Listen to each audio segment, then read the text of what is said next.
This is the Aftermarket Radio Network.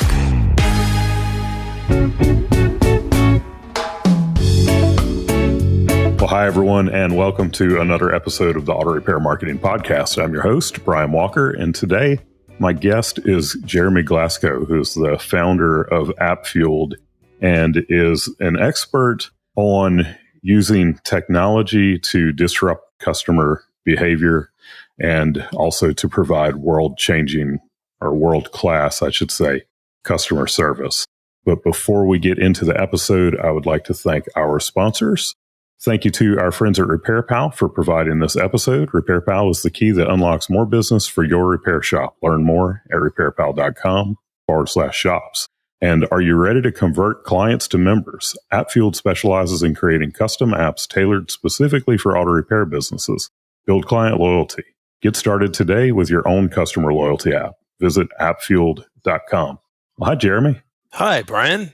Thank you so much for the invite. It's awesome to have you on. I'm really looking forward to spending some time with you today and having our listeners get to know who you are. If you've been listening and you've heard the last couple of episodes, to our listeners, you have probably heard that one of our new sponsors is App Fueled.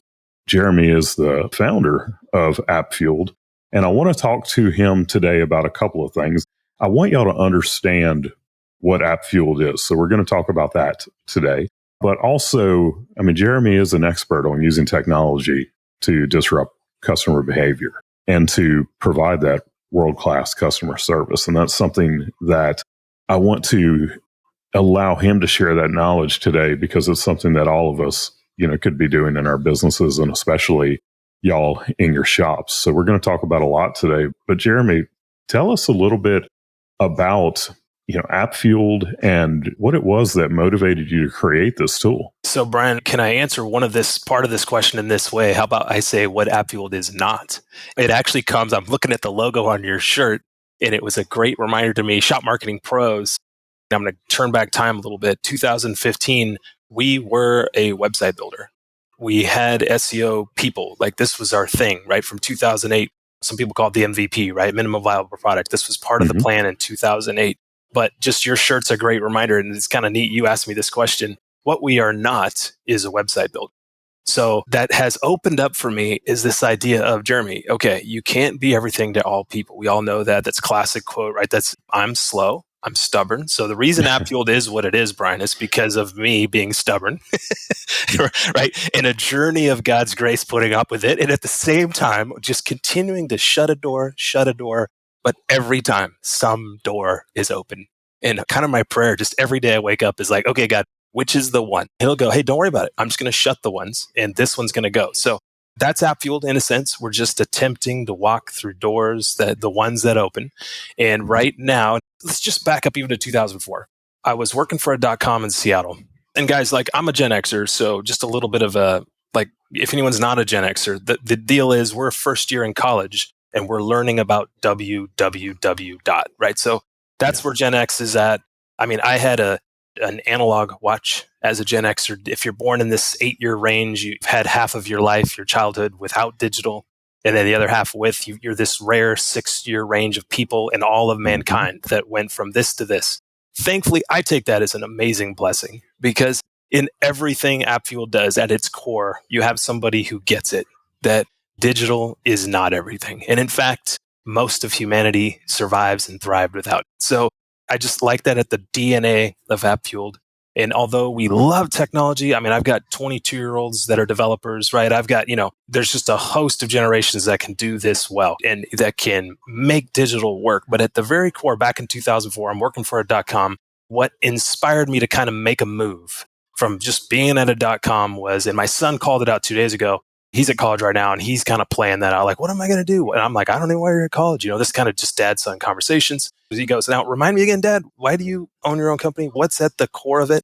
And I said, hey, I've got this one other good friend, and we always talk about this. It's actually freedom. Of course, what he's seeing in his mind is a guy who's, 20 years in. Oh, yeah, the freedom to be your own boss. And he goes, what do you mean? I said, it's the freedom to work really hard. And that's the freedom you get. I said, in other cases, you're held back, you're stifled, you can't run with your ideas, you got to do side hustles. This is the greatest part of being part of App Fueled, Brian. I get to the freedom to just work hard. And of course, in this, thankfully, guys, I grew up in a different country. If you're looking behind me, grew up in Papua New Guinea. You could work your butt off over there and not get rewarded in a financial sense. And so every day I wake up, because it's Veterans Week, I don't know if you can see also behind me, my brother served Green Beret, Special Forces, 20 years. And being Veterans Week, I just want to point this out. Like, I grew up in a country where just not having your stuff stolen was a modern day miracle. Okay. And then now I could, come back here when I was 17, get to the United States and go, wait a minute, you mean you could work hard and you could be rewarded for that? And so that's the freedom that we're talking about. And there's people like my brother, just a shout out to him this week. I just don't want to take that for granted. So it's grace and mercy, and it's all those faithful people just punching in, and that makes App Fueled what it is, and why it is what it is not, and why it is what it is. It's just the providence of God. Yep, that's awesome. And we thank your brother for his service. Yeah. Kim's brother was Special Forces as well, 5th Group. He was in for 22 years. I think he was Special Forces for 12 of those years.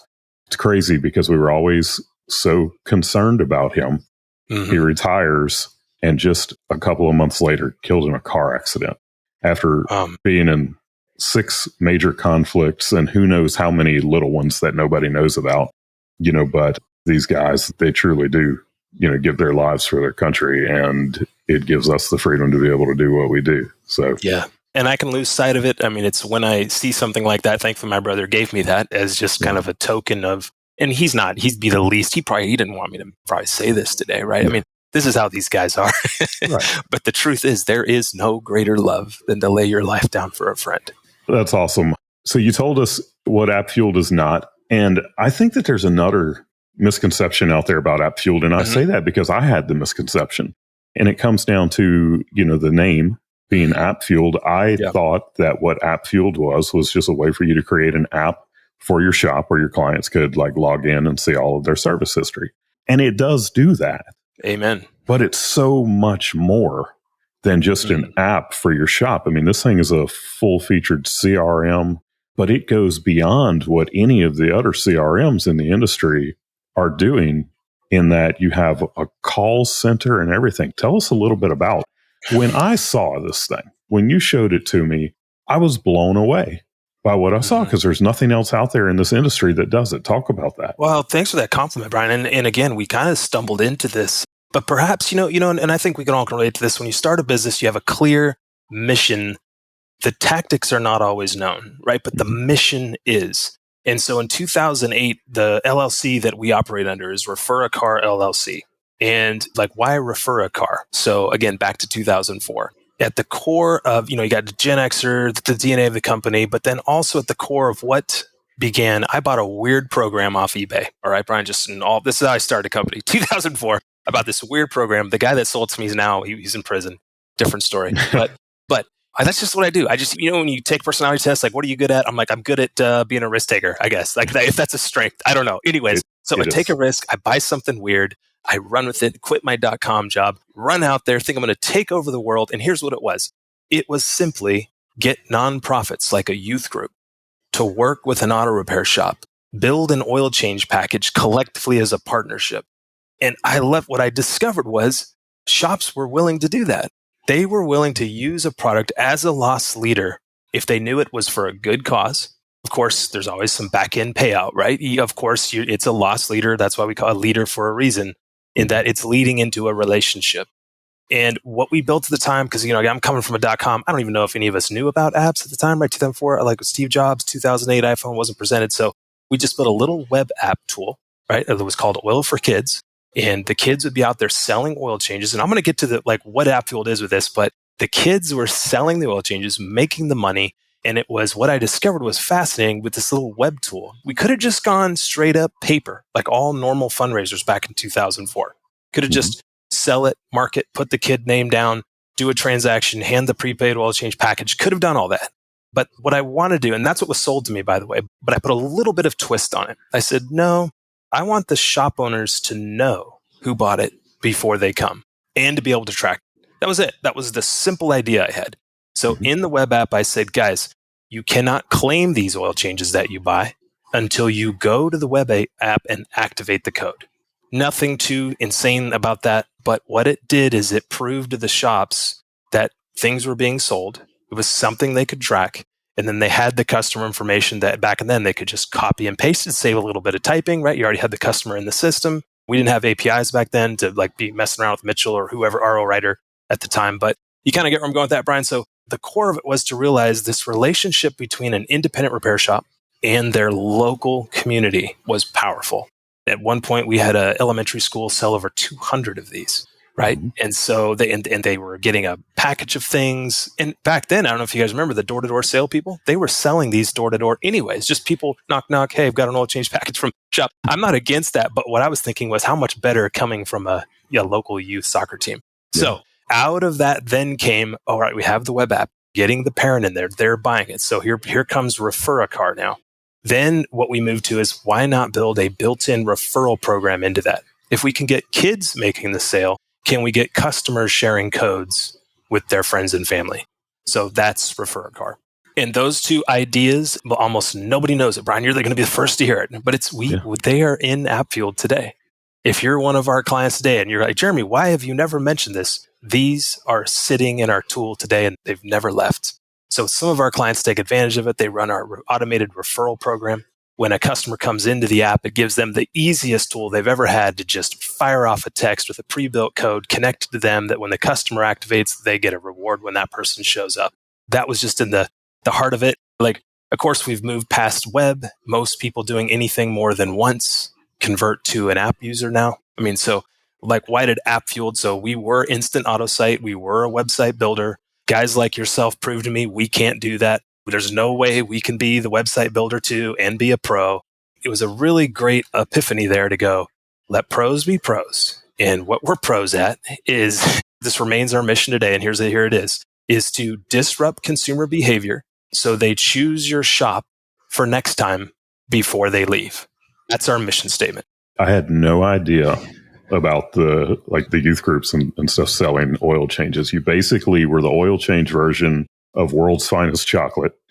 Perfect. Yep. Or the popcorn for the Boy Scouts or the cookies for the Girl Scouts.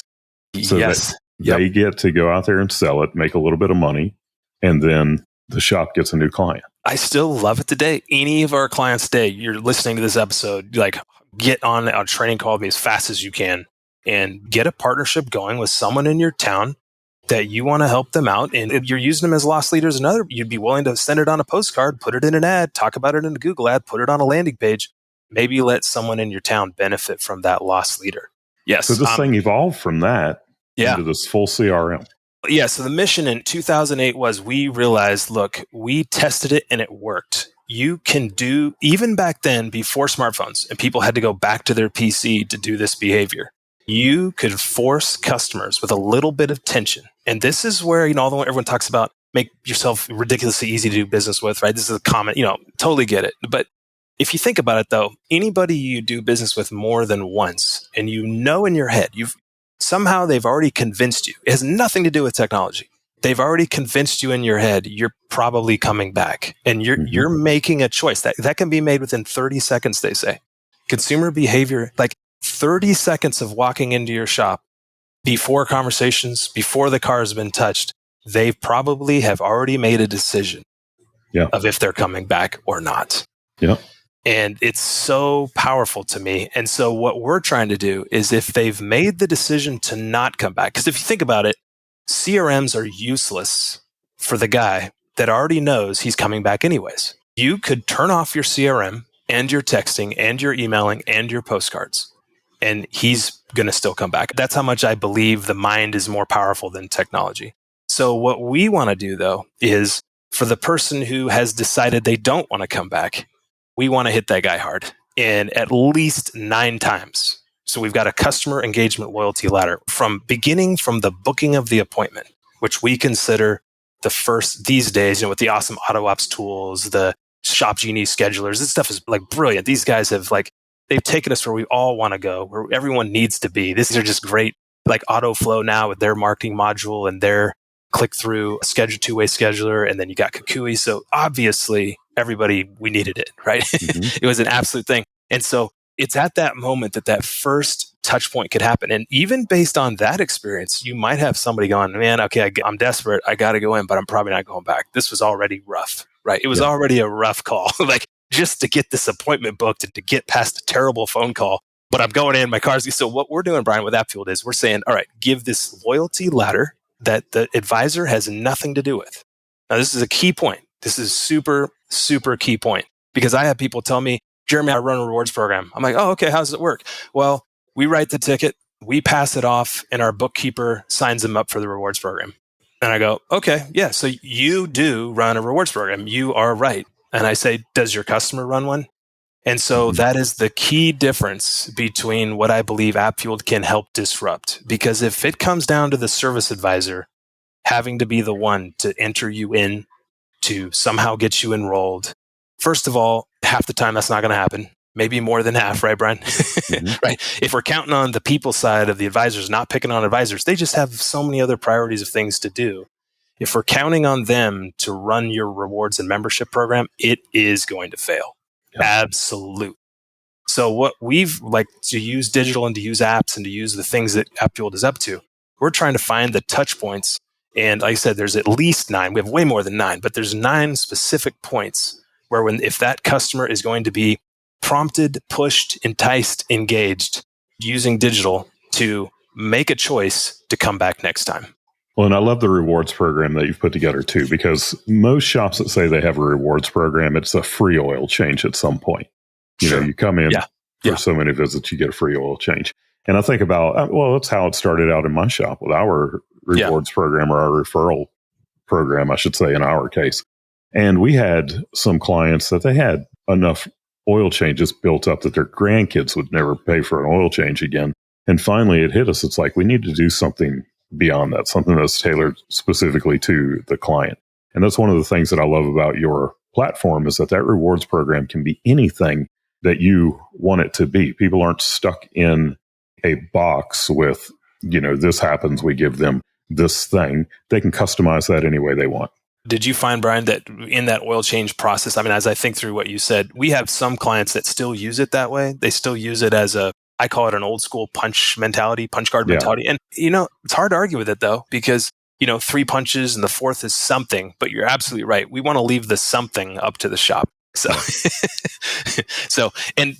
I actually just like seeing the creativity in our industry. I mean, it's like you got people like Laura Lee, who's coming up with a swag bag and stuff. If you guys know Laura Lee Smith, I don't care, branding expert, right?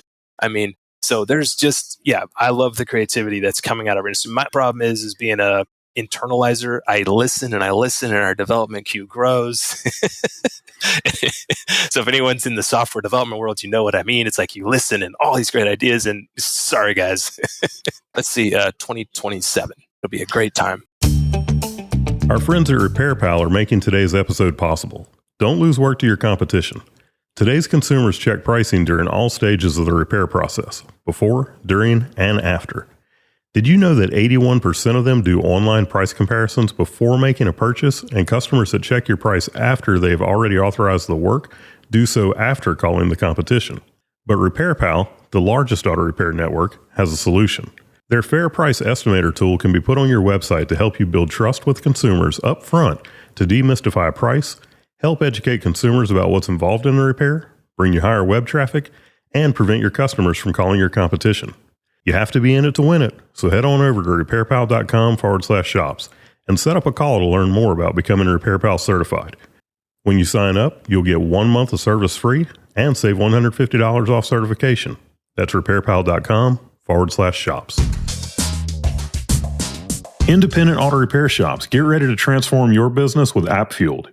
It's time for your professional auto service shop to have its own customer loyalty app. AppFueled will build an app that launches a custom loyalty program for your shop in 30 days or less, fully integrated with your point of sale system. Bring Fortune 500 level customer retention strategies to your business without the Fortune 500 budget.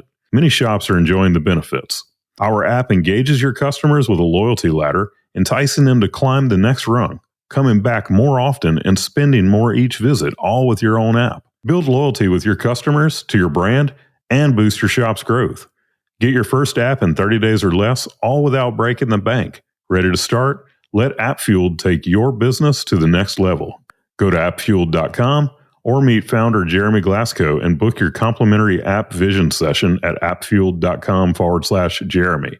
That's FUELED.com/Jeremy. You mentioned Laura Lee. Laura Lee is, she is in our Facebook group, the Auto Repair Marketing Mastermind. Oh, okay. She's always sharing those creative ideas that they come up with for the things that they give away. And she's a bit of a marketing savant. I'm so thankful we met her. And she's, for whatever reason, she's hung around. She's hung around with AppFueled. So I've always been grateful for her. Well, she's been using it for years and is a raving fan of it. Yes. Yeah. I'm so grateful of that. It's just people like that, and I've got about, to be honest, get raise my hand. That's about the amount of people that from 2015 that were shop owners that believed in AppFueled. So, and of course the number's grown now, but it doesn't take a lot to keep me going, guys, because if your strength is you're willing to take risks, then of course you go against the grain, right? I mean, let me ask you this, Brian, because this is where my head's at now. Maybe you can help just unlock something, because I'll be honest, I'm missing something. I feel like I'm the wrong messenger. For example, let me give you 3 reasons why I think I'm the wrong messenger. Hotels use apps. Salons use apps. Restaurants use apps. Coffee shops use apps. And by the thousands. Yeah. And are we not in retail? Oh, we're absolutely in retail. So this is why I think there's something missing in the message, Jeremy. And if you can figure it out, you could actually help us all move. I don't know if it's going to be me, Brian. I don't know who it's going to be. Someone's going to connect the dots with the automotive aftermarket. And we're not going to have 99% of shops without apps anymore. Yeah. I mean, pizza shops are now at 64%, even local pizza shops with their own app. Mm-hmm. And why we're at less than 1, I mean, I talk to over 100 shops a week. Why we remain at less than 1? At this point, I'm taking the blame because I've been on this message since 2015. And I don't care if it's app fueled. Guys, think about what you could do with an app, not for the power of the app, but for the power of disruption of consumer behavior. Because now let me ask this, Brian, would you be comfortable, and this is for your audience, are you okay with this is the end of the story, that when your customer wants to come back, they go to Google? Are you okay with that as the answer? Only if they're just going for a phone number, but they need to have my shop's name in their head before they ever go to Google. Okay, so let's say they're going to make that, whatever that next move is, online booking tool through Google Reserve or phone call or text. Are we okay with those 3 as the final answer? No. That's where I feel like we're stuck as an industry. I think we're okay with it. I think we're okay. We're okay that our customers go back to Google, that they find us on their contact, or they reply to a text. And I'm not picking on any of those. We're all for all 3 of those, Brian. But my question is, if I'm an Amazon customer, would Amazon be comfortable with those 3? Absolutely not. They would want me to have an Amazon profile where I took some time, I had a little bit of attention, I had a rebuy experience with a card on file, with my profile settings, all controlled by me as the customer. Amazon would never survive today if they weren't satisfied with that as the answer. Yeah. That's why I tell people all the time, I'm going to disagree with you on something that you said a little bit earlier, a little bit. And you were saying that you feel like that person that has their mind made up that they're going to come back, that they're just going to come back. And I feel like we live lives that are so busy and information comes at us from every direction all day long to the point that we will forget about the great experience that we had. And if there's that new shop that opens up a little bit closer, or you hear one of your friends talking about a great experience that they had at another shop, that somebody may be open to going and giving that other shop a chance, even when they had a great experience with you. Okay. And I think that it's so important that you are communicating with your clients on a regular basis so that they remember at all times why it is that they know, like, and trust your business, your team, your overall brand.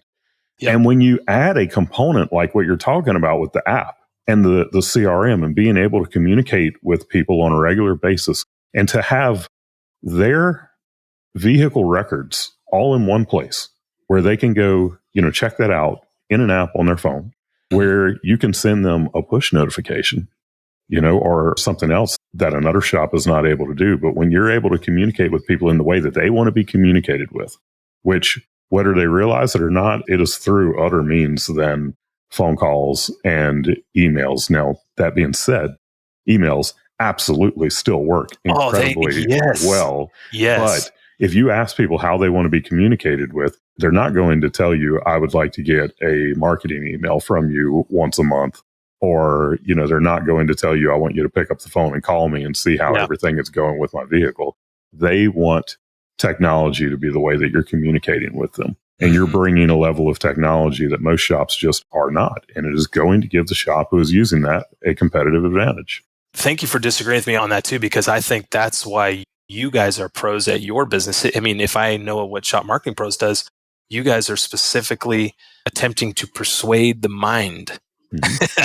So I get why you disagreed. So what I kind of do is I just assume that because it drives my passion to be like, we need to change their mind while they're in your shop, right? They might have already decided to not come back, and I'm going to do everything I can to give you the tools to change their mind. And you're thinking the same thing. Anyone who's not visited you yet, right? We're going to do everything we can to change their mind, to give you a try. It's always about changing minds and like not letting people be stuck in what they think they already know about your shop, about your brand. Thanks for pointing that out. I think that's a pretty nice way to view this, is that we're either side, whether it's retention or new customer acquisition, we are trying to change their mind. Yeah. All right. Let me go in and just discredit everything that I just said. Okay. Let's go that way. Let's do that. Because I stand by what I say, that if you ask somebody how they want to be communicated with, they're not going to mention call me. Unless you get someone, a boomer or something, which they might actually rather you pick up the phone and call them. But most people are not going to say that. However, picking up the phone and calling somebody, just like email, is still an incredible way to communicate. It might be one of the most effective ways. And you have this call center built into App Fueled. You referred to App Fueled as Salesforce for auto repair when you were talking to me, when you first showed me this product. The shops that are out there, and look, they might be a little bit controversial when you get into the Facebook groups and all that and see people, arguing about things that some shops are doing. But there are shops out there now who are having $1 million months. All right. And that, I don't care how much you agree with the way that people do things or don't do things or whatever, it's impressive nonetheless. And one of the key factors that they are putting in place to be able to do this is a call center, to be able to call people that have declined work and all of these things. You've got this call center built into App Fueled. Tell us about that. Tell us, how does it work and what is the benefit to the shop? Okay, wow. You have teed up now what has become my passion of what I had long forgotten was restored. And what it was is that in this mission disrupt consumer behavior, you lose your way a little bit in the tactics. In 2015, went back and looked at our MVP then.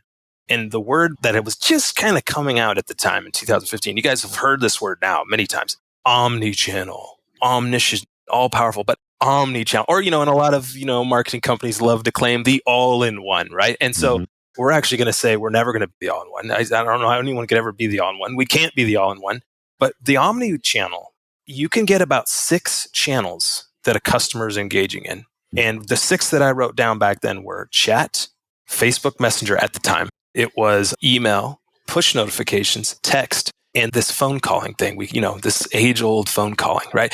We have postcards in there too. So there's this omni-channel of ways to reach a customer. And this one thing about this phone, what I discovered back, and it just took us 9 years to get there, basically. And there's an amazing group out there that proved to us, what do they call it? Key to callbacks is the phrase.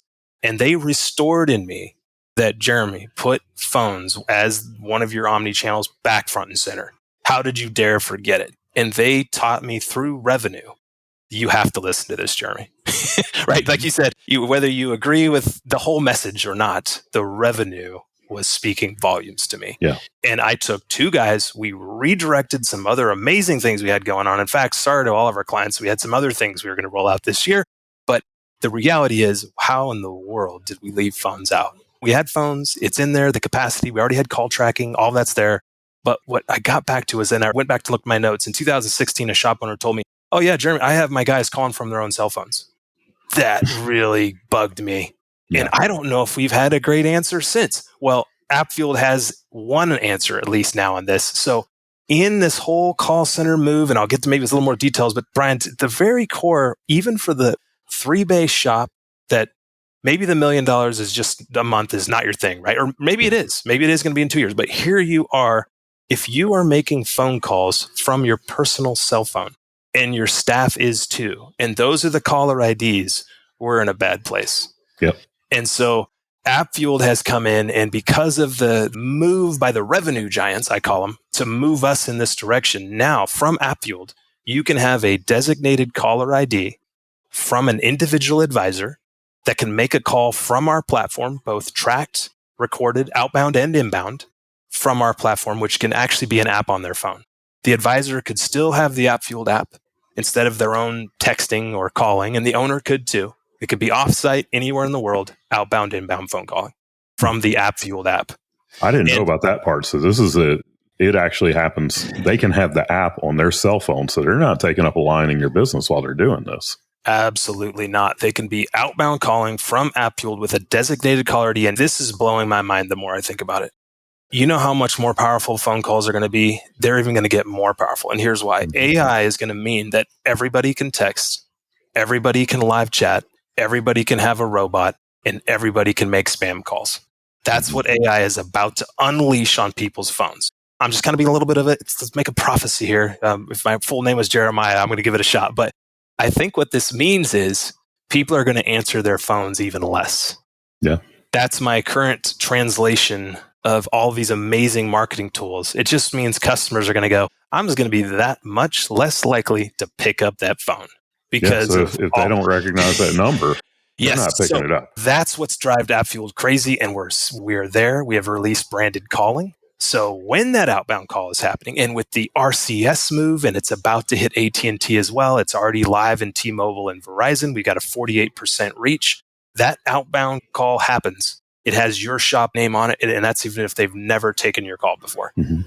So branded calling is in that feature. And in addition, we're about to have the RCS branded profiles as well. So even the texting will not have the component of just a number. Wow. And we have to get there, guys. If we don't, your phone calls won't get answered. Of course, for the guy that puts his phone in your contact and, you've had a couple calls, totally fine. We get that. But for the guy that may not remember you, like you said, 8 months later, because they may not come back for 8 months, are they going to answer that phone call? So it better be branded. And your text too. Is it going to be branded? So tell me how this works. I've got a client that comes in. I see that they're going to need brakes, sometime in the next, say, 3,000 miles. Okay. And, I let them know about this. Do I select a particular date or a particular time frame and say, I want App Fueled to remind me on this day to call them? Boom. How does that work? You got it. We try to keep it as works for everybody approach as possible. And what we discovered is, and we learned this from Gary Walker, just the guy I absolutely trust, who's done call centers for 3 decades, he told me yesterday. And he's behind this move of what I kind of label concierge pre-books, right? He calls it pre-booking. And so the concept is you find the workflows that are important to you. You tag them from tickets. You build an interval, just simply build an interval of that tag for that ticket type. And that prompts you to do whatever that function is on that day. So end of story is your advisor has no reports to run. They have no seeking to do. They log into App Fueled, and by 6:30 a.m., they have their calls preloaded for the day. So what I love about this is, in the service industry in general, I say that it is incredibly easy to run a successful service business because of the fact that all that you have to do is basically do what you said you're going to do when you said you're going to do it at the price that you said you were going to do it for. I believe in creating amazing customer experiences, but people have gotten so used to people not showing up or not honoring their quotes and all of that the only thing that they want is do what you said you were going to do for the price that you said you were going to do it when you said you were going to do it. You can have a service advisor who is standing there in front of a client that says, I'm going to call you on March 13th and remind you about this. Yeah. And on March 13th, that person's phone rings and you just kept a promise to detail and you made an impression on that client.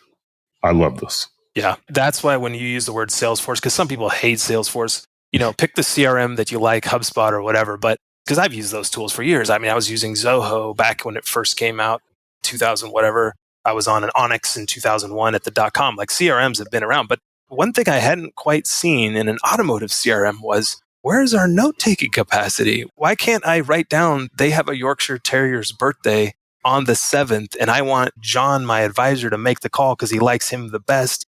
tag that user with that note and prompt that advisor at 3:00 on March 13th to call about the terrier. So that's how we all use, for us in the ivory towers, get to sit in our, we don't have to go run a shop. Like I just get to sit here and make notes and reminders and stuff on my CRM. It's like, and I get it. The advisor's got a lot to do. So I'm not saying that everybody, you got to believe in this. You have to believe that we're taking that note and setting that reminder is worth it. I recorded an episode not too long ago with Rena Rennebaum, who is the owner of the Empowered Advisor, one of the best service advisor training programs out there. One of the things that we talked about on that episode was possibly having a 1-to-1 advisor to technician ratio. And when she initially said that, I was like, no, this is crazy. How in the world do you make that work from a profitability standpoint? But it's the things that you're talking about right here, to be able to make those notes, to be able to create that relationship better than not just any other auto repair shop. You got a closer relationship with your clients than their doctors do. And it's because the advisor has the time to be able to do that. And look, you might be listening to me and saying 1-to-1 ratio, that's not going to happen. Maybe a 2-to-1 ratio can happen, because this 3-to-1 and 4-to-1, it's not getting it anymore. You can't build relationships like that. You have to do things to give your advisor the time to do exactly what Jeremy is talking about here, where you're taking those notes, where you're making the phone call to wish their dog a happy birthday. Like, who else does that? And maybe that's not your higher priority function, but whatever your highest priority is, and you don't want to forget it, our incapacity to store notes separate from just a customer field in tech metric, right? We see this all the time. I'm looking at customer field notes. I'm like, oh boy, this is going to get lost. I see something really important in there. Something like, I don't know, like, this guy was going to have a heart transplant on December 11th. Make sure you don't call him. I'm like, oh boy, I hope this is, so, and that's all in one field. And then what if one guy makes an update and it moves down a little bit and you don't read it? It's like, so, so that's what I'm dealing with, man. I'm trying to close this gap for people that care about the relationship. Or, you called the grandpa and he said, well, that's not, I didn't call my daughter. She's the one that takes care of the car. It's like, so being able to have some extra preferences besides just simply a marketing permissions toggle, that's what we get in TechMetric, or, Protractor's got, I think, one more setting, but it's not enough, right? Like, you can't just turn off marketing permissions. That's not what he meant. He meant call my daughter, right? So things have to go beyond one toggle and one customer note. If the relationships are going to be managed, right? And I think that's is that a CRM? Let's see, customer. I think Craig says that a lot. Craig over at AutoFlow. I think he reminds me, it's Jeremy, CRM is not customer retention management. It's customer relationship management. So I love Craig for that, for kind of reminding me of what a CRM is, So, So you've hit on it a lot throughout this episode already, but we were talking about features and all of that. I want to get a little bit deeper into this. You talk about disrupting consumer behavior. Elaborate on what you mean, and specific to auto repair. Sure. What do you mean when you're talking about disrupting their behavior? Okay, so in the way I view that is tension and friction. So as it is now, and if we do things behind the scenes and we do everything for our customer, that's normal, and we've disrupted nothing. They put nothing on their phone. They did not create a profile. They didn't adjust any of their own settings. They maybe answered a couple questions, but nothing inherently in your process separated the path for your customer. The path that we attempt to help all of our clients create is a retail premium pricing guest path and a member value perk path. And if you don't have the two paths, then don't get an app. Like, if I'm just wanting to sell apps, Brian, like, we should just do that. Like, just go. Everybody needs an app, silver bullet, everybody get it. We could have sold apps that way from the beginning. Yeah. But the reality is it sucks. You're wasting your money. And last time I checked, apps don't download themselves. Nope. People do. So if you don't have the strategy and you don't have a 2-tier path at a minimum, now there could be more tiers. Some people, like, I get a lot of people tell me, Jeremy, we need multi-tiers in different ways and buy a vehicle. It's like, I get it. But most people, 99% of shops, don't even have 2 tiers, right? Just simply guest and member.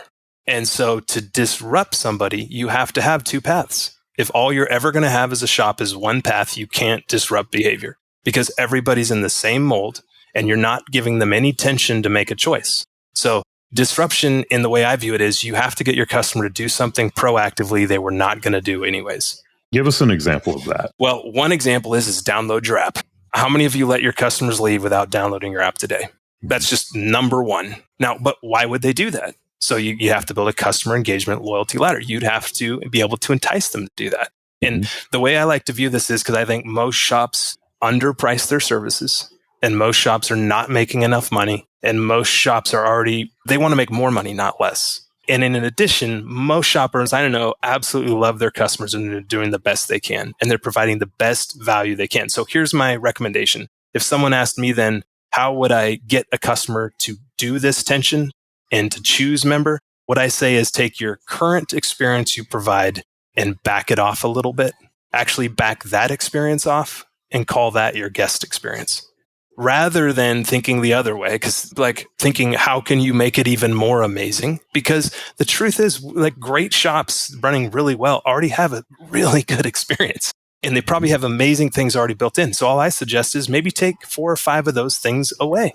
So if you're a top shop today and you don't have a 2-tier path, just take a few away and call that your premium guest experience at a premium retail price. So you're giving them a reason to become a VIP of sort. There you go. But again, coaches at ATI are brilliant at this. Jeremy, stop trying to get your clients to give discounts. It's actually the other way around. I've never advised. Now, it may look like discounts. The consumer may perceive it as a discount, but that is not what it is. It is a shop making an intentional choice that guests pay more and they get less.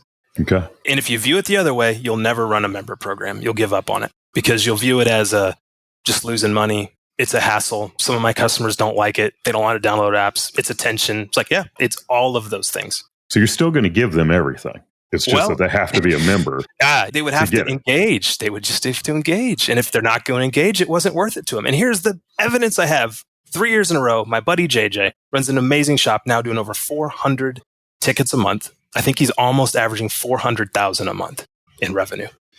And him and I have learned this together. He did this. He goes, Jeremy, here's what I'm going to do. I'm going to create this premium retail pricing strategy where my guests pay 15% more. And he raised his prices across the board. And I know when he did that, in the back of his mind, he's thinking, everybody's going to become a member. Everybody. And what we've learned is he's never exceeded 50% engagement yet. And that teaches me this number one thing. Price doesn't matter like you think it does to your customers. They are so obnoxiously annoyed by tension opportunities, they will pay more money. Just for things to be easier. Yeah, that's how much people value easy. So if you want to disrupt, you have to convince them. It's got to be a little hard though, man. Come on, just a little bit of tension. Create that profile, upload a selfie, add your card in, get ready for the rebuy, get into our gamification, have our member program, unlock a rebate. For example, our rebate program, Brian, we don't just hand them the rebate dollars. They have to keep the app on their phone. The second the ticket posted, we prompt them. They have to go in there and give you a thumbs up, thumbs down on the visit and unlock the rebate. And if they don't, it goes away. Okay. I'm not giving away a rebate. I'm not giving away my client's money for a customer that's not going to engage and they don't care about the money anyways because they were presented it at the counter and over 50% of them won't enroll. So you essentially have 2 different classes of clients that you're catering to. Yeah, this is where I get a little bit divisive because a lot of people go, that doesn't sound fair, Jeremy. I want all of my customers to get my best service. And my response to that is let your customer decide. Because who are you to say they don't mind paying 15% more? Why did you make that call? Let them make the call. You gave them a choice to pay 15% less. They chose they want it. I think it's a win-win because you immediately have invested in the cost of membership. Because apps aren't free. This stuff isn't free. To get your advisors to take an extra 10 minutes a day isn't free. This costs shops money. Yeah. I love it when I have a guest on that challenges my way of thinking because I'm seeing exactly what it is that you're saying and I understand. It's just like when Rena first said a 1-to-1 advisor ratio, at first I was like, I can't see this. By the time that episode was over with, it was like, if I ever find myself owning a shop again, I will have a 1-to-1 advisor to technician ratio. So she was the right messenger. Yeah. I mean, we've talked about things like what you're suggesting in our own business here at Shop Marketing Pros. So I love being challenged in my way of thinking. And I like where you're going with that. Yeah, thanks, man. Again, it's just a stubborn nature. A lot of coaches get a little frustrated because they see the discounts and the, some of my clients put package in their membership, right? The moment, I had a guy talking to me yesterday. He goes, Jeremy, I just want to give my membership away for free. And so, you know what I said? I go, well, why? He goes, well, I don't want them to have to pay for the membership. And I said, well, so you're willing to give it away for free? I just want to be clear. He goes, yeah, I'm going to give my membership away for free. I said, then here's what I do. Price it at $50. And he goes, no, I want the cost of it to be $0 for the membership. I said, no, price it at $50 and give it away for free. And that's why I get picked on a bit by coaches, because they're not in these conversations. I'm actually trying to get shops to create a premium value. Only in that do you give something away. You don't give away anything more. You already have an amazing service. You're already maybe not making enough money. Well, when you put the price of $0 on it, you're saying this is worth nothing. Yeah. Oh, yeah. Thanks, Brian. So, man, So, yeah, I agree with you 100%. That's the joys of the member program. That's my main role here at AppFueled, is I get in little arguments with people that want to run their app a certain way. And I let them get their way. Like, I had a shop that goes, I'm going to do $180 for my annual membership. And I said, you'll probably be quitting AppFueled in 60 days. He goes, no, my customers love me so much, they're all going to buy my membership at $180. I said, so let me understand, your RO average is $400 an hour, whatever it was. I said, and then you're going to tack on a $180. So your customers thinking they're going to pay whatever is now going to be $180 more. I said, what are they going to get? And, he had it all priced out. I said, but at the end of the day, your customer's paying more, right? Because of the way he set it up. And my response to that is like, so 60 days later, comes back and he goes, quitting AppFueled. We're not quite in this. And that's the reality that I'm dealing with, guys. It's like the apps and these ideas, they don't take off from your customer like you think they're going to. Yeah. Sure, you can try it if you want to. I'll let people try it. I'm disappointed because we want his business. I was hoping for great things, but you can't sell memberships like that. The customers are just not going to hand you $180 when they might come to your shop 2 more times this year, right? They've got things to pay now. But that's the fun. That's my job here, is to get into these arguments, attempt to fine-tune strategies, and see what really works right on the counter. Yeah. That's my favorite part. May I ask you one more question? Yes. This has been great today. This has been awesome. You've brought so much value to our listeners, and hopefully you're challenging their thinking the way that you're challenging mine. So I've loved this. What are some of the upcoming trends that you see with like technology in customer relationship, like in managing those customer relationships? What are some of the trends that you're seeing that get you excited, or maybe that get you maybe not excited? Okay. It's the prophecy of what I'm predicting happens with AI.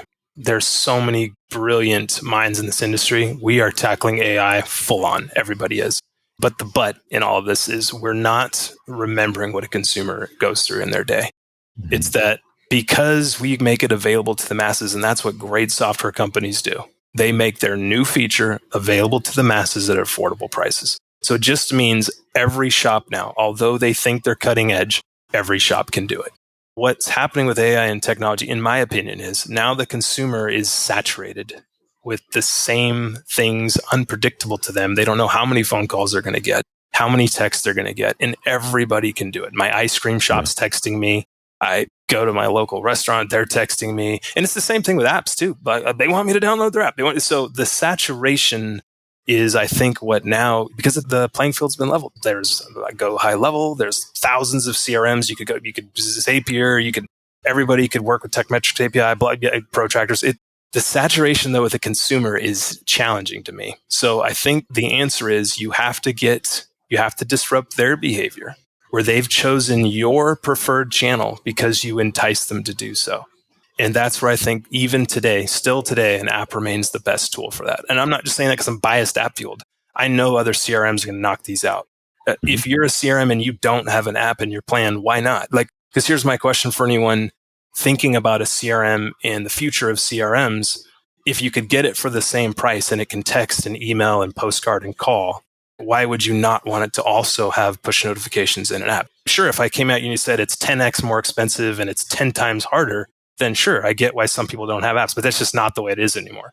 Yeah. There are CRMs that have apps and push notifications, and that's built into text and email and postcard and calling. So the challenge with software today and technology, in my opinion, is consumer saturation. And so the answer is brand yourself. Your texting should be branded. Your phone calling should be branded. And the channel you prefer, you've got to entice your customer to take it. And now if you prefer your customers to go through Facebook and Facebook message you, I'm not against Facebook Messenger, but I'm running my business here at AppFueled. I have a particular channel that I want all of our customers to contact us through. Mm-hmm. I still have all the other channels available, but my preference is, because I know it leads to greater retention, is that they come through this one. Yeah. And that would be, so whatever it is, that's what I'm challenging shops today is, what is your best channel that you know makes it the rebuy opportunity easier? And whatever that is, if it's go back to Google and use Google Book Reserve now, fine.